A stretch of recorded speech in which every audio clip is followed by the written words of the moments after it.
तो हम लोग यहाँ पे बीटल के बारे में जानते होंगे। एक ऐसा इंसेक्ट है जिसके ऊपर ब्लैक और रेड मार्किंग्स होती है, जिसको कि हम लोग लेडी बर्ड भी कहते हैं। और इसके अलावा ड्रैगन फ्लीज होते हैं, जिनको हम लोग एफिड्स और मॉस्किटो को कंट्रोल करने के लिए यूज करते हैं, क्योंकि ये इनके लार्वा को खा जाते हैं। लेडी बर्ड और ड्रैगन फ्लीज जो है एफिड्स और मॉस्किटो के लार्वा को खा जाते हैं।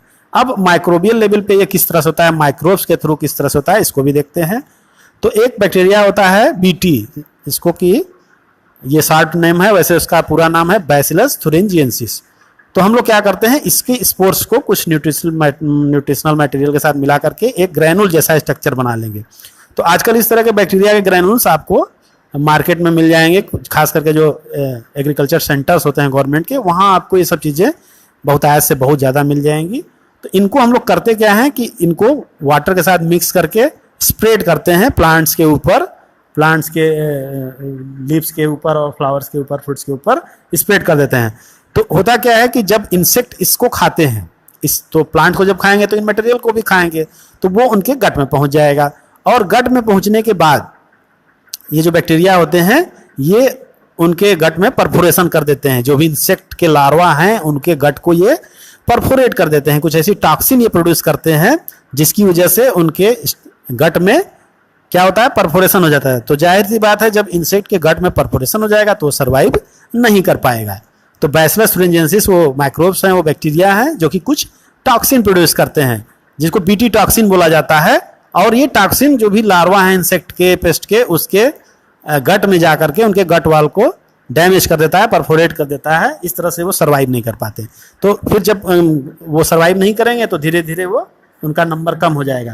तो इस तरीके से हम पेस्ट को, इंसेक्ट को कंट्रोल करते हैं।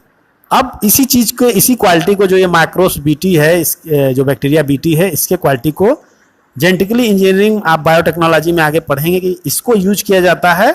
यानी जो ये बैक्टीरिया के अंदर जीन है जो इस टॉक्सिन के लिए रिस्पॉन्सिबल है, उसको निकाल करके प्लांट के जीन में अटैच कर दिया जाता है। तो उससे होगा क्या कि प्लांट खुद ही वो टॉक्सिन प्रोड्यूस करने लगेगा जो उस इंसेक्ट के लिए, उस लार्वा के लिए हार्मफुल होगा। और उसको जब भी उस प्लांट को वो खाएगा तो वो टॉक्सिन उसके गट में पहुंच जाएगी और वापस से उसी तरह से वो परफोरेट करेगा, जैसा कि हम लोगों ने यहाँ पे डिस्कस किया। तो इस तरह से वो आगे आप पढ़ेंगे, बीटी कॉटन, बीटी प्लांट्स जो बनाए जाते हैं उनमें इस बैक्टीरिया के उस जीन को, जो उस टॉक्सिन को प्रोड्यूस करने के लिए रिस्पॉन्सिबल है, उसको बैक्टीरिया में से निकाल करके प्लांट के जीन में ऐड कर दिया जाता है। तो अब प्लांट खुद ही वो टॉक्सिन प्रोड्यूस करना शुरू कर देगा, जिसकी वजह से वो लार्वा सर्वाइव नहीं करेगा। किसका लार्वा? इंसेक्ट का लार्वा। तो इस तरह से इंसेक्ट प्लांट के ऊपर कभी सर्वाइव ही नहीं कर पाएंगे। तो ये एक टेक्निक होती है जिसकी तरह से हम कंट्रोल कर सकते हैं। तो इसके बाद हम लोग आगे जो नेक्स्ट है, इसमें एक फंगस के बारे में डिस्कस करेंगे। अभी तो हम लोग बैक्टीरिया के बारे में किए। तो फंगस में एक होता है ट्राइकोडर्मा। तो ट्राइकोडर्मा भी क्या करता है, बहुत सारे प्लांट्स के रूट में इसको यूज किया जाता है। किसके लिए? ये बहुत सारे प्लांट के पैथोजन को ये किल कर देता है।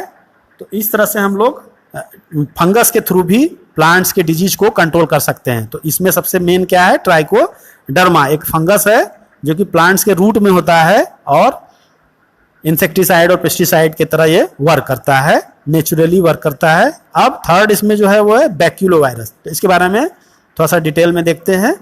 तो ये क्या करता है, ये पहली बात तो एक जीनस है न्यूक्लियो पॉलीहेड्रोवायरस, इस जीनस का ये वायरस है। दूसरी चीज, ये इंसेक्ट और अदर जो आर्थ्रोपोड्स होते हैं उनको कंट्रोल करता है। ठीक है, तो ये दूसरी चीज, ये जो वायरस होता है वो ये बहुत ही स्पीसीज स्पेसिफिक होता है। स्पीसीज स्पेसिफिक, इसका मतलब क्या हुआ कि ये नैरो स्पेक्ट्रम है, स्पीज स्पेसिफिक इंसेक्टिसाइड है। इसका मतलब कि ये निश्चित है कि ये किसी खास स्पीसीज को ही डैमेज करेगा, हार्म करेगा, नष्ट करेगा।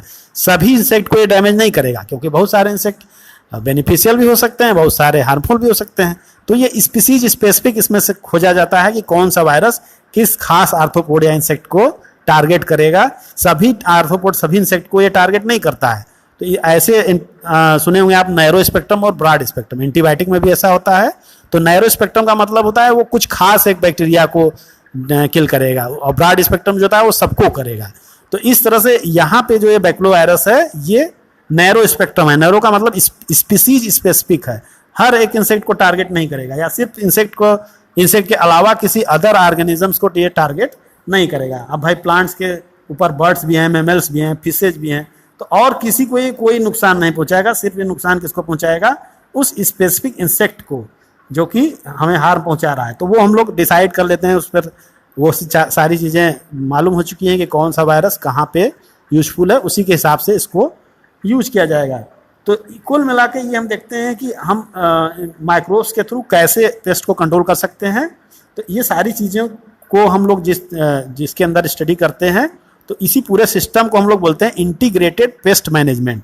तो इंटीग्रेटेड पेस्ट मैनेजमेंट का मतलब ये हुआ कि हम लोग किस तरह से माइक्रोब्स को यूज कर सकते हैं, और खास करके इकोलॉजिकली सेंसिटिव एरिया में इसको कैसे जो है यूज किया जाए ताकि अन्य हमारा इकोसिस्टम डैमेज ना होने पाए।